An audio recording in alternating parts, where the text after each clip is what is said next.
Hey guys, welcome Muskie Road Rules podcast and Patreon. Guys, thanks for tuning in and thanks for watching every week on the Patreon channel. For you guys that aren't a subscriber, make sure you check that out. You can become a member really easy. All you got to do is go to patreon.com and search Muskie or Gregg Thomas or whatever. Search something with Muskie in it. And Muskie Road Rules will pop up there. You can become a member, super easy. It's $8 a month. You get all the ones we've done in the past for the last year and a half now.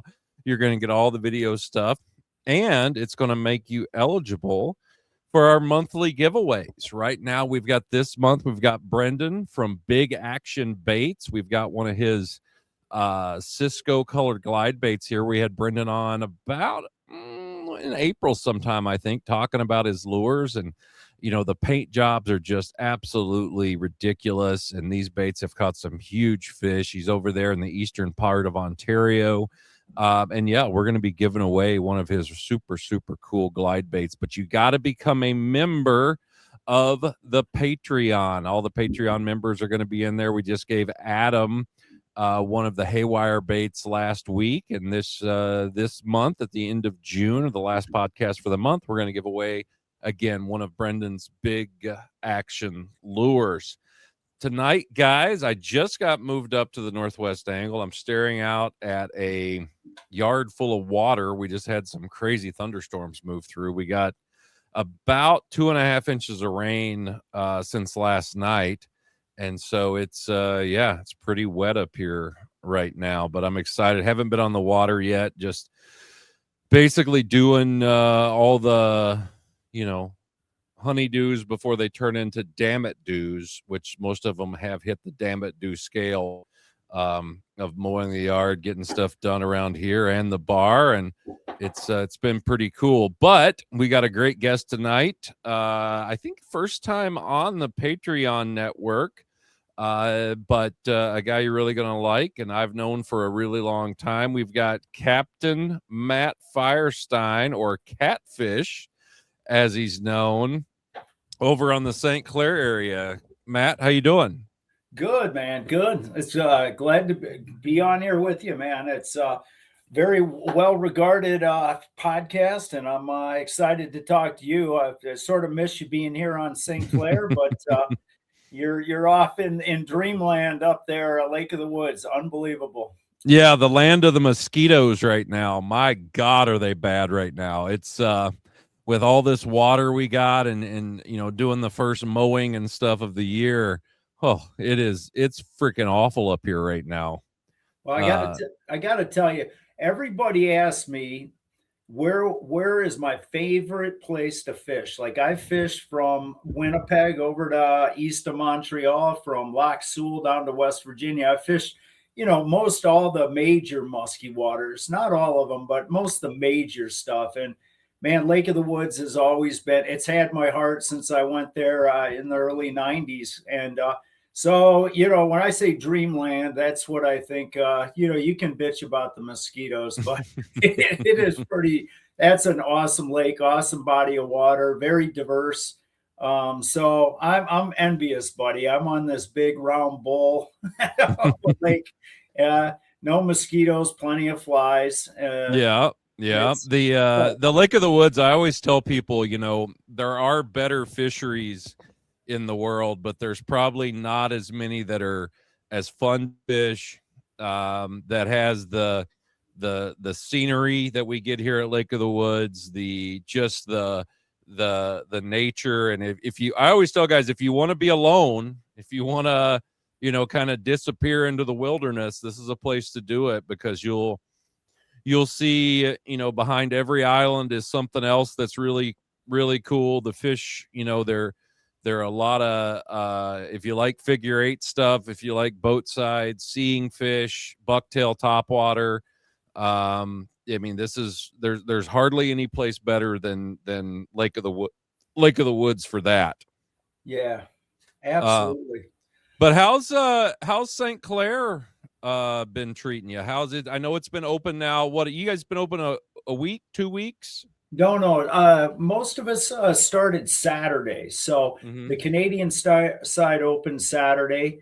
So I went out Saturday, Sunday. I skipped Monday. Just got some stuff getting ready to buckle down. I'll be booked I think I've got August 9th, 10th, October 6th, 7th, 27th, and 31st. And then I've got nothing except in December. So I'll be out every day. I wasn't really dying. A lot of times early season, it's such a transitional fishery with, I tell the guys, just imagine, say you've got 60, just at this, I'm just throwing this number out there. The DNR can't even tell us how many fish are in the lake, but they'll make rules about it, but they can't tell us how many fish are in the lake. But say there's 60,000 muskies. Well, depending on water temp and where you're at in the lake, not all the lake warms up at the same time. You've got Lake Huron driving that water in, so you get that first week of the season. Maybe you're fishing for half the muskies have spawned, came off the spawn, and are starting to feed. By the next week, maybe it's whatever 80% of the fish, and by the last week, so the third week of June, now you're fishing for the whole population. So I never get really, and that doesn't mean I don't catch them every day, because I do. But the thing is, I'd rather fish for the entire population and have the levity of going from shallow to deep to rivers, So the first week, it's sort of fun in that a lot of the big males will be moving around the weed beds, the early weeds, and it's fun. I think we got one. We jigged and casted the Detroit River Saturday. We got one, nothing big, but it was fun. And then two on Sunday, and then last night we went out for like 4 hours and got five. Oh wow! Yeah, with a 44 on top water, which was really cool. So they're starting off. If you stay on those shallow weeds right now, there's plenty of males, and the females will start biting soon too. But it's sort of a fun time of year. But with me doing that walleye season in April and May, it's sort of like a relief not to have to be at the boat every single day. And just give it a little time before I get back into this, because I'll be going hard till December 15th. So what is it's early season. What is the water temps and stuff right now that you're seeing? In the shallows and the surface temp, Detroit River was 65. Now I imagine if you went to the St. Clair River, it's generally runs about 7 or 8 degrees colder. So the stuff coming in from Huron, we've had, it's probably, going to be in the, like 55, 57, which is still warm.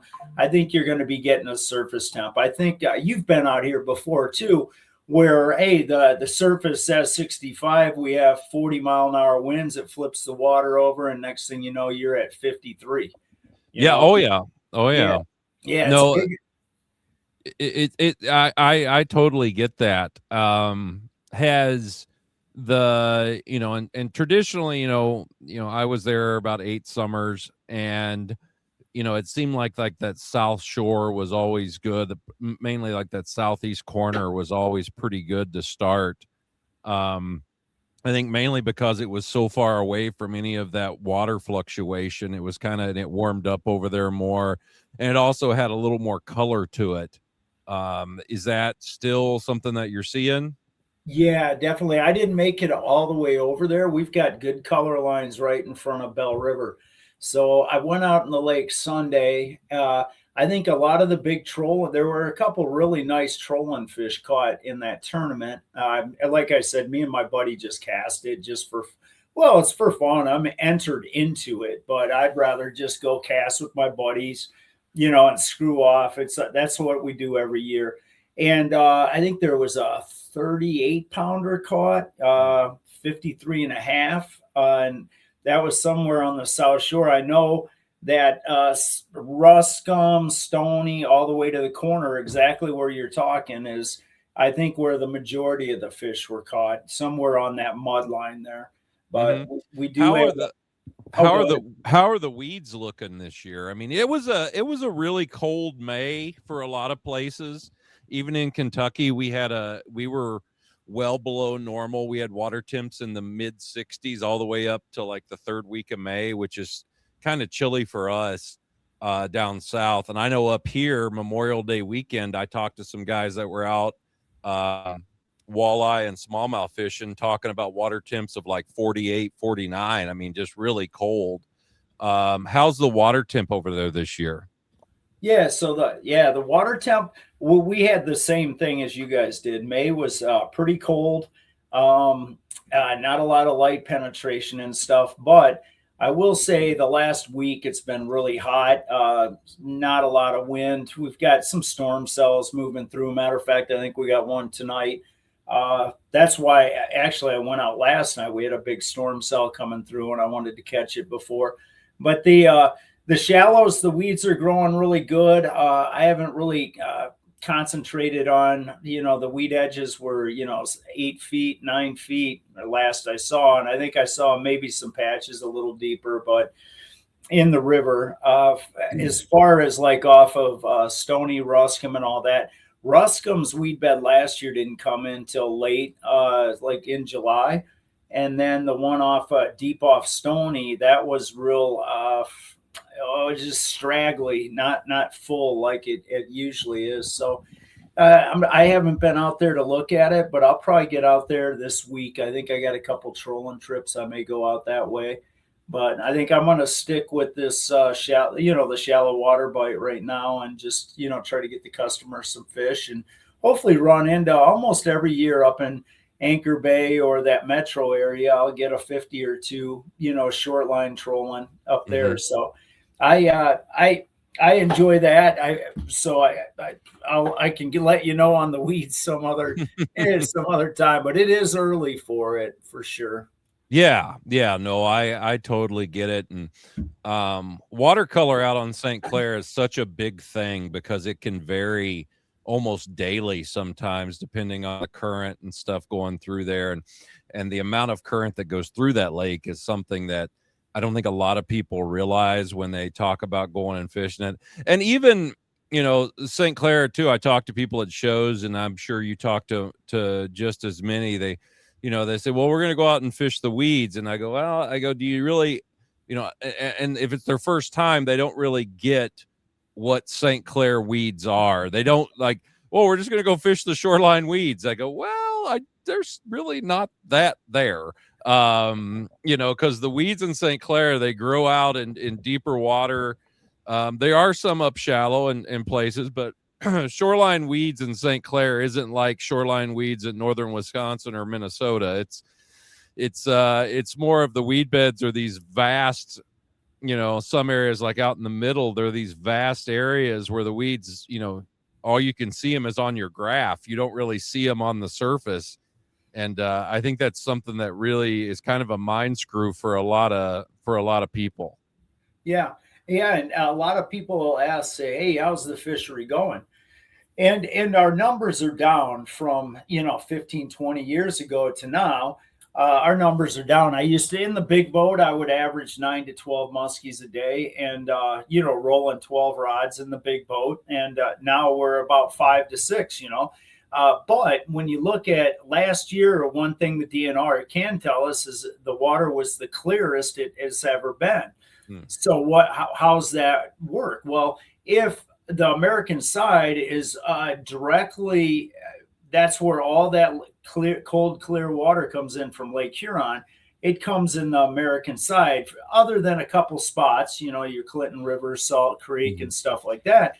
Well, that whole side of the American side, which is only a sliver of the lake, a third of the lake is U.S., it's cold and clear, promotes weed growth. So now you got scattered weeds on the entire side. So exactly what you're saying is you're talking 26 miles by, up to 7 or 8 miles of just scattered weeds. There is no defined weed edge. And if that's the case, is the fishing worse, or is the bait fish just scattered out in these different weed beds and they're just harder to target? We're used to, rolling into an area, there are no weeds, and we're, on the Canadian side, you have a bunch of shad go in there that are whatever filter feeders or whatever, and they're in there, milling around. The muskies sort of track them down. And when you find one, you usually find a bunch of them in one area. Whereas when they're in the weed beds, those muskies a lot of times may not be as concentrated. They could be.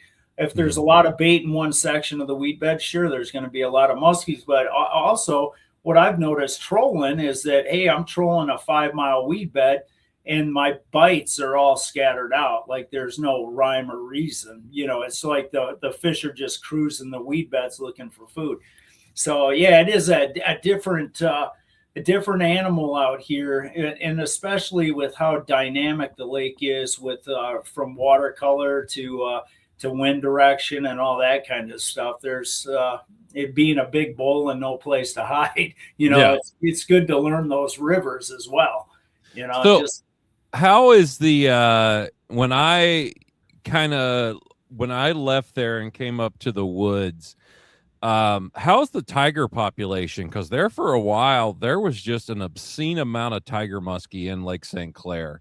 And we caught a few big ones right, kind of right there when I was leaving. It seemed like some of them were hitting that upper 40s, and the biggest we got was 47, just a really, really nice tiger. Is that population there? Did it age out? Now, I think, last year me and the rest of the guys, we all see, how it is out here. A lot of us network. There's a lot of good guides, and a lot of us talk to each other. Those we're still catching them. I think last year I might have got a 48 or 47 or 46, a few. I know of some other nice ones caught, and then I think it was 3 years ago, I got the biggest hybrid caught in Muskies Inc. that got registered in Muskies Inc. And it was 50 inches. I think one of the Canadian guys even got a bigger one that year, but it's not part of Muskies Inc. So we keep his Canadian geese on his side of the lake, But it's I'll tell you this too. There's a lot of muskies that are happy you're gone, buddy. Well, I tell you, it was fun out there. It just, I liked fishing there. Don't get me wrong. I kind of got tired of just the open water stuff all the time, and getting on the interstate every morning. I grew up in the country and grew up in the different. I was fished Minnesota a lot, and it was so much different. And I liked, I really like this Lake of the Woods kind of wildernessy stuff. And, I liked my time at St. Clair. It was fun. There was a lot of fish and everything. I don't miss the rough water though. Sometimes, oh my God, those storms that would roll up out there and be like, oh, we only got 20 miles to get back in. This should be great. This should be really, really good. Yeah.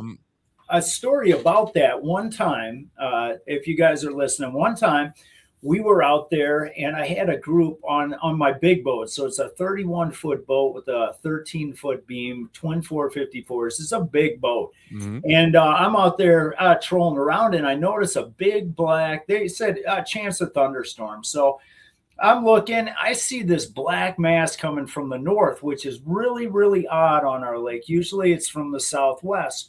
And so I'm watching this, and I told the guys, I said, hey, man, if we see some lightning, you guys, we can do 3 things. We can fish through it, which I don't think is a great idea, but we can do that. We can go in. I'll comp you the rest of the trip. Or 3, we can run into Bell River and have lunch and then go back out after it blows through. Because it's not, all these storms just blow through at that time. And so I shot in, we started seeing some lightning, and by God's grace, that north mass had me spooked because I've seen some bad stuff happen. So I go in, I tie up, and this dock master's down there, and I pull in, your boat's right there. And I pull in, and the guy's like, oh, gee, it's a good thing you made it in there, right, hey? And better get tied up there, a big storm's coming, right? And I'm like, dude, I'm looking at my boat like, really? Like, yeah, I guess so, buddy. I'm glad I made it in. So I tie it up, and we're walking up. So there's a restaurant on the second level of the Bell River Marina. And I was walking up there, and when you got about 10 feet up, you could feel the temperature drop like 20 degrees. It felt like 20 degrees, probably just because it was hot out. Mm-hmm. But there was noticeably different. And by the time we ordered our lunch, we had 5-footers going over that break wall there at Bell River. I mean, not, splashing over, but I mean, it's a big break wall, but yeah, it can be a nasty, nasty lake, No, yeah, and then sometimes they come over the lake and just blow up. Yeah. It's really bad. I remember my first time really getting caught out there. We were trolling and pulling in, and the thing is, out there trolling, you're pulling big boards and a lot of lines. I mean, it's not like you're pulling inline boards that you can get out of the water super quick. I always figured it took me 30 minutes by myself to pull in the lines, pull in the boards and stuff. And then you have to realize, then you have to like judge, okay, I'm 15 miles out. It's going to take me another 20 minutes to get in, especially even if it's calm on the Canadian side. You hit the US border. If there's a lot of pleasure boats out, you get in the washing machine and you got waves hitting you from all directions there. And I stayed too long one time, and man, I got within about, oh God, probably a half mile of the spillway there at the Clint River, and man, it hit, and it was one of the worst freaking thunderstorms I ever been in my life. They got like 2 inches of rain, power was out everywhere, hail. And I'm with my guys, and I'm just looking at them going, don't worry. This happens all the time. It's great. We're fine. In my head, I'm going, oh, shit. This sucks. Yeah. There was, hey, we got to tell you, though, there was another one that you called me. I was in the middle of the lake casting, and you happened just out of the blue, which we talk now and again, through the week we talk here and there. And you texted me, hey, bud, be careful, big storm coming. So I'm sitting out there, and it was right when phones came out where you could see the radar. So I pull up this radar that I thought I was Mr. Fancy Dance having my radar on my phone, and I look at it, and you can see a mass over there, but it ain't moving. And I'm like, wow, that's badass. I'm like, hopefully the fish are going to start biting. And I texted you back, thanks, dude, we're good. And this mass is there. So I said, you know what, let's run down to the rabbit ears. And that way I'm closer to shore. So I run down to the rabbit ears, I'm casting, and it's getting darker and darker and darker. And I pull that thing up again, and I'm looking at it. And then I see the play button. Yeah, I hit the play button, and this thing's about to cream us. And so I'm like, keep them in, boys. Luckily, we were casting. Keep them in, boys. I was in that lawn. We did 50 miles an hour, and when we got to the sturgeon hole, 45-mile-an-hour gust winds hit us. Rain was coming sideways, and just by God's grace, we made it, somewhat safe. Yeah. Oh, we had another one. We were out in the middle, and we put in down an alder, and it was looking gnarly. It had that weird look to it, and I'm like, I don't know. I think it might go south of us. It did not. And we start heading in, and I hit it. Basically, the lake went dead calm, and I'm like, fuck, we got to get out of here. And so we start heading down there, and just as I got to like Pesh Island there, right at the mouth of the river, it hit, and it was coming down so hard. It must have been like a microburst or something, because it hit so hard you couldn't drive into. I just told my guys, I was in the bay boat, I was like, just stay down. I'm going to try to keep the nose of the boat into the wind. And luckily down there, it wasn't waves, it was just wind. Yeah. And so we made it through it, and it was like, we all, after it was over, just looking at each other like, what the hell was that? And we go and we go down to the mouth to get into Alter, to go through the channel. To get into Alter, for guys that don't know, you have to drive this little channel kind of through a park and by these houses. And in that channel, 2 big trees had fallen.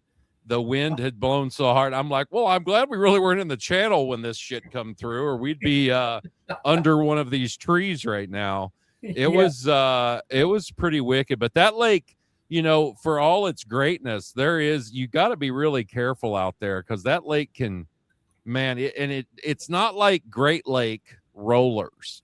They're choppy, kick your ass waves. And that's when I see guys, go out in that sometimes in some of these boats, I'm just like, what, good Lord, look at the sky sometimes. Cause it is some of those boats. I'm like that. Well, I guess we'll be hearing about that on the news later. Cause some of that place, I always get amazed, especially on the Canadian side. I was always amazed at how small a boat sometimes people would take out there. Yes, absolutely. Yeah, they're pretty hardened there, I'll say. Oh, I'm telling you. But let's real quick talk about some baits and stuff. I know you got some stuff there for me. So early season, if guys are coming up there, maybe what are some of the baits, like casting baits, they might be looking at using right now? Well, I got to tell you that's one of the fun things about the early spring is traditionally the fish are going to be coming off the spawn. They're going to be in the shallow. So a lot of your traditional baits that you might use in Minnesota, Wisconsin, and so forth are very applicable here.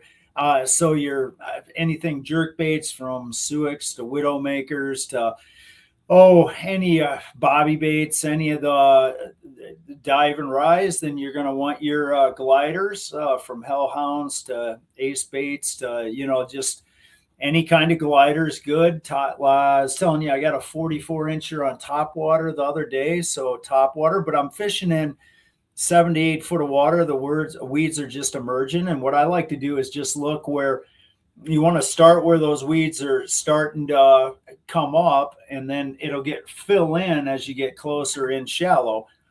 So your traditional stuff, bucktails have been really good this year. I know a lot of guys have done well with those. So singles or doubles, 9-10s, double tens, and then just your MEPs and all that kind of stuff. Now Spanky's got a line out that he calls like the St. Clair pack, and that's let's see, I got one of those. That's just sort of like what it is.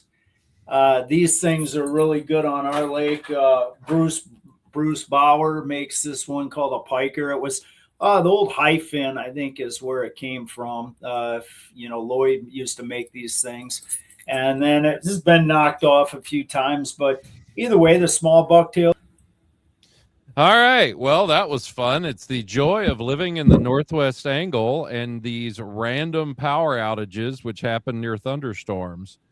So let's go back to the bucktails there you were showing. The interesting thing about those bucktails is that's a heavy wide willow blade, and for some reason that blade out there, they love those things. Yeah, absolutely. Yeah, it's I think they call it a mag willow or something like that, but it's doggone thing. I don't know why, but from the Indianas to the Willows to the Colorados, it seems like they outproduce, on these small bucktails. They just do really good. So, and you've got something coming out too, right? Yeah, maybe. I'm not talking too much about it right now. It's I'm playing with something, and I'm gonna get you. I'm gonna get you some. I'm gonna get back in the shed on Saturday and put some stuff together. But yeah, I mean, there's a few guys out there that got them, and just it's a whole different. It's kind of unique, and it involves me assembling, which and gluing and pasting. I actually just talked to a couple of machine shops today about seeing if I can get it machined. But right now it's me and a hot glue gun or something trying to keep the thing together. But yeah, I'm playing with it. Hopefully something maybe by the end of the year I'll be able to talk about it more and everything. But yeah, we'll see if those crazy St. Clair fish will eat it. Yeah, for sure. See what happens. But no, that I always thought that was weird out there, how that one blade on those small bucktails was always good. And they're not an easy blade to find. I mean, they're not easy baits to find that actually use those that thick, and it seems like they like that thicker number 40 wide mag willow blade and stuff. Kind of, I used to call them turtle blades. There was a company called Slowy years ago that used to make a bait with that on it. Right now, my friends down at Crash's Landing, they have the lasso lures. They use a lot of those blades, and they catch fish. But like I said, it's just not a real common blade that you see out there. And I always thought that was pretty unique about St. Clair. Maybe talk about Matt, the trolling bucktails. If somebody wanted to do it, maybe give them a few tips on how to troll bucktails successfully. Well, the first thing about trolling bucktails, first and foremost, is you're going to want to put a ball bearing swivel in front of it, because if it gets weeded up, you don't want it to twist all your line up and everything else. Second of all, depending on your blade configuration, if it's a single versus a double, small blades versus big blades, it's going to a lot of drag, so they don't go down very deep. So when you're putting line out on them, and they sink. So if you slow the boat down for a fish, you're going to want to check those first. But I would say that I like, oftentimes I'll run one short right off the far board. Now, we've got, like you were saying, the big double boards. It's a little different with your singles, but you can run them a lot shorter on either the outside, or you can run them on the boards, just because it's at water level.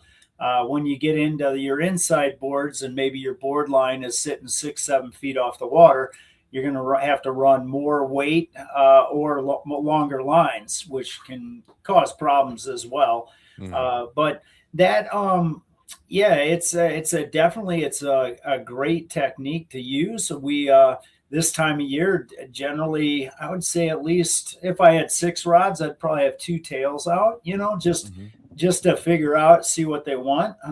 2 tails, maybe, a couple smaller, some sort of shad style bait, like maybe the Walker, or you sort of turned me on. The Leos are just fine.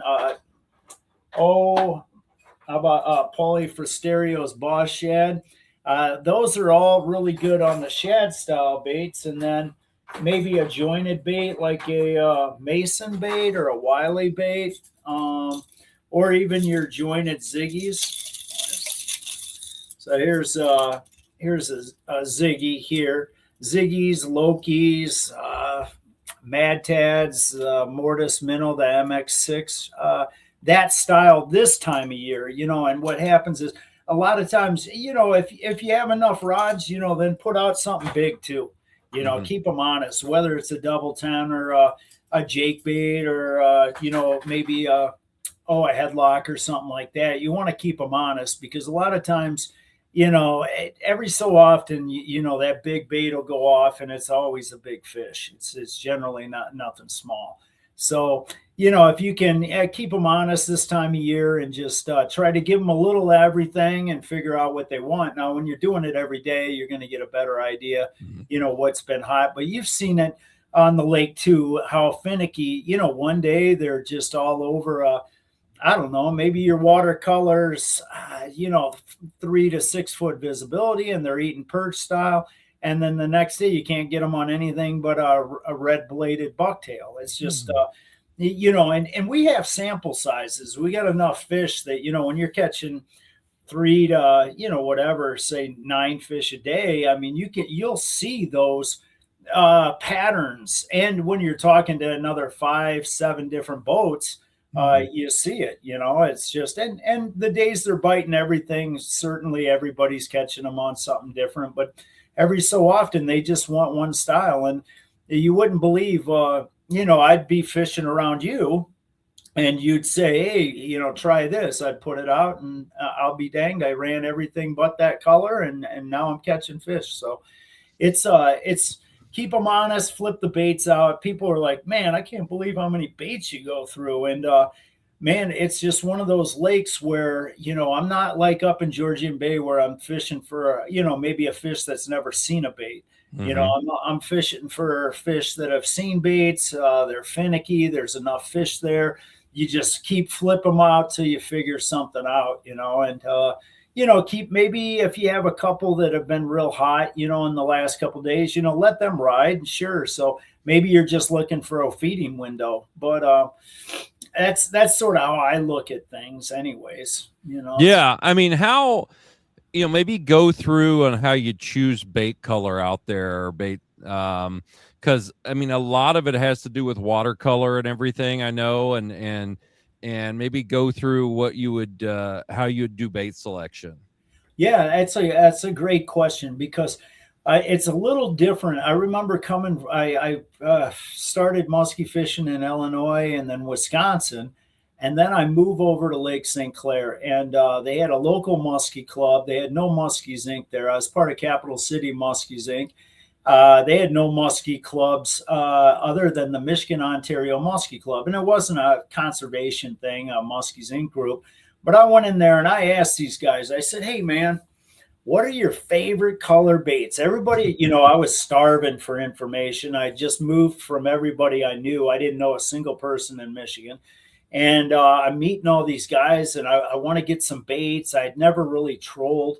And they're like, oh, just, yeah, natural baits. And I was like, oh, yeah, like natural baits, like maybe like what? And they're like, like perch and walleye, silver sucker, pike scale, frog. I'm like, Yeah. Frog? Yep. Like, frog? And they're like, yeah, like light olive frog, dark olive frog, butt crack frog, Heelan frog. And they go on a blue frog. And I'm thinking to myself, how's that natural? I've never seen like a flock of frogs swimming across the lake, especially blue frogs. I've never seen a blue frog. So anyways, when we get out there in Lake St. Clair, it seems to me that if it's real clear water, you want natural baits. If it's dark in clear water, then your darks, your golds and silvers are good. Your nighttime presentations. Golds and silvers and black is just the go-to. Now you get into that dirtier water, we try to match the watercolor with if it's a green watercolor, then green baits. So it could be a light olive, a dark olive, it could be just a army green, but you don't want always the baits to stand out. It definitely Fire Tiger and some of the brighter baits certainly have their time and place. But it seems like a lot of these fish, you want them, they're going to hone in on the bait's vibration, and then you don't want them to get too good of a look at the baits. So if I'm in green water, I'm probably running green baits. Like I pulled out that, olive frog, sort of green, and they've got different shades that I'll pick.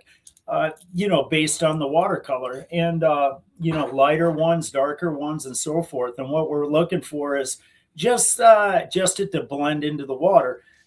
Blue, like a blue frog would be bluer water. If you're brown, we've got brown frogs and all sorts of stuff, but like your Heelan colors, your browns, dog turd, brown bass, different colors like that. So you're sort of letting them they're going to find it trolling by it blending in. So that's sort of how I look at it now. I'll always throw, if I'm in green water or blue water or whatever and nothing's going, then I'll go to like Fire Tiger or a Clown or something like that and see if they just want something bright. As far as casting, Greg, one of the things that really gets me, and it really sort of pisses me off, actually, is that it's so simple out there. It's just simple. Ridiculous. It's blacks, whites, and golds. Blacks, whites, and golds. And so if it's clear water, your golds, walleye or sucker, and then your blacks, either a black with an orange tail, ball liquor, or black with a glow tail, all black. That's good clear too. And then you've got your whites, and that can be anything based in white. So like it could be your lemon head, it could be your just straight white, it could be like a Cisco with a white base to it. Mm-hmm. But I spent so much money going out there. I'd go to those muskie shows just like everybody else, and I'd see something like, oh my God, that's it. There's no way this isn't going to be a hit. This is going to be it. And I catch fish on about everything out there, but it all comes back to the blacks and orange, ball liquor, golds, sucker, walleye, so And the thing is like when casting, you're talking about the black and orange and the walleye orange stuff like that. But in trolling, I don't know if I've ever trolled many orange baits out there, but casting, it just seems like that orange tail on those things, whether it's a dago or or a ball liquor or something like that. It just amazes to me how good casting an orange tail can be on a bait. And trolling, I was like, I never really troll orange. yeah. That's the only one. It's like super dirty water where I troll the orange. And sometimes like orange bellies, I'd have to say, I don't know how many baits I have, but say, I don't know, say I take 500-600 baits on the boat. I bet if I have 30 or 40 orange bellies, I'd be surprised. And every so often, like a Miller perch with a orange belly or a Wiley with an orange belly or something might go, but it never seems like it's every day. And it's, it could be fleeting too. Whereas you don't know if he hit it because of the orange belly or you just ran past a dumb one, Yeah, and it's usually a combination with the orange belly. It's almost some combination of fire tiger that it's a part of. I mean, I've got I've got a few perch orange bellies, maybe an orange belly walleye color ish of something that I'll try. But yeah, it always amazed me, casting. It's like, yeah, orange tail. Yeah, shit, that's the hottest thing going right now. And then trolling, you're like, well, I don't got anything orange. And it's, even with bucktails, I mean, I've caught some on orange blades and stuff, but not as much as I have with just, a gold, black, or nickel Yeah. blade. And so it's, I don't know. I always found that funny out there is just, so many, so much casting is, with the rubber is orange.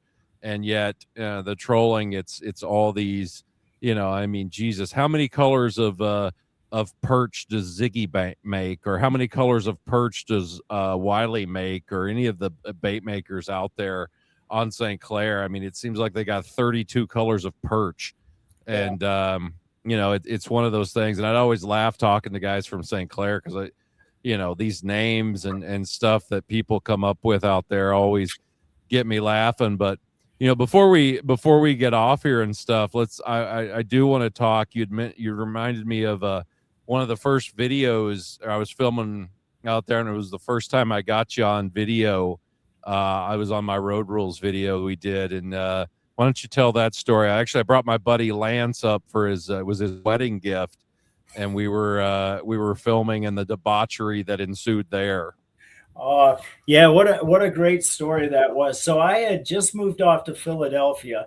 It must have been around 2006 or something like that. And so I had the house. The house was up for sale, but nobody was buying. It was right in that recession, and you had asked to come out. So I talked to my buddy Tony Hernandez and asked him, hey, instead of me throwing my big boat back in the water, I had a 28-foot coastal. He said, hey, just use my Robalo. It's already in the water. So we had this Robalo with twin, I don't know, 250s or something like that. And he was going to let us use it. Well, we had a live well on it. It wasn't plumb, so you had to fill it with water. And I was so excited because I don't think I'd ever been filmed before. And, I looked up to you and really looked forward to this. I was, and we were good to get to hang out for, 3 or 4 days straight. And Yeah, it was man, fun. so yeah, I'm excited. So we go out the first day you show up, and I think we might have had some problems, but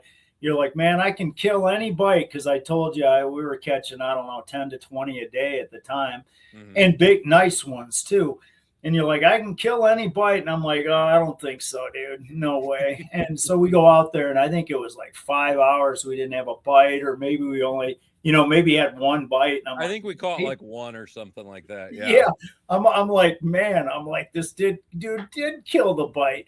And all of a sudden, yeah, the rod goes off, and it's peeling, and I know it's a nice one. And I'm like, yes, and we're going through, me and Jeff Hansen, we're going through getting rods out of the way, getting the live well filled up and all that. And we finally get it in, and I'm so excited after we let the fish go. I looked at you and I said, "Did you get it?" And you just looked at me and said, "It was garbage." And he said shit bucket 4 times. You said fuck 5 times. And I was like, you can't bleep that out. And you're like, you think Gander Mountain wants to hear beep, beep, beep, beep, beep, beep? No, I can't just bleep it out. And so yeah, what a great time. And I think it was either that day or the next day, we got a 53.5 on film. And that was the next day. And then the last day we absolutely destroyed them. We got like 20 some fish. Yeah, with 2 or 3 over 50. And yeah, I think it was crazy. Yeah, and you lost your remember, I swear to God, Lance walked by, hit the back rod, and it flew in. But I didn't see it. So all I know is that rod was gone. So we trolled around. And that same day, Fins and Grins trolled right behind us. He was on the South Shore all day, came in right behind us and whacked a 42-pounder right out of our little hole. So yeah, great times, man. I've had a lot of fun with you, and I've missed having you out here, but I'm really super jealous that you're up in such a cool spot. What another thing about Lake of the Woods is that it's so dynamic in that you got that northwest angle, but you got Whitefish Bay, Sabaskong, you got that Kenora area is badass. The middle section with Basil and Rubber and all that is unbelievable. So like you said, you can always get away, but being a Cisco-based lake, that fall bite is just badass. So yeah, it's really cool. The thing about the woods is that you can go as far or as not as far as you want and be in fish. I mean, so it's definitely one of those things. The one thing I've had to learn up here, and I'm still learning, is I think I fish too slow sometimes, and I'm not covering enough spots where I'm used to, St. Clair or even, in anywhere I've fished, you kind of work the area and stuff. And here it's more, oh, there's nothing here. Let's go there. Let's go there. Let's go there. And just keep running and gunning spots and pick fish up along the way.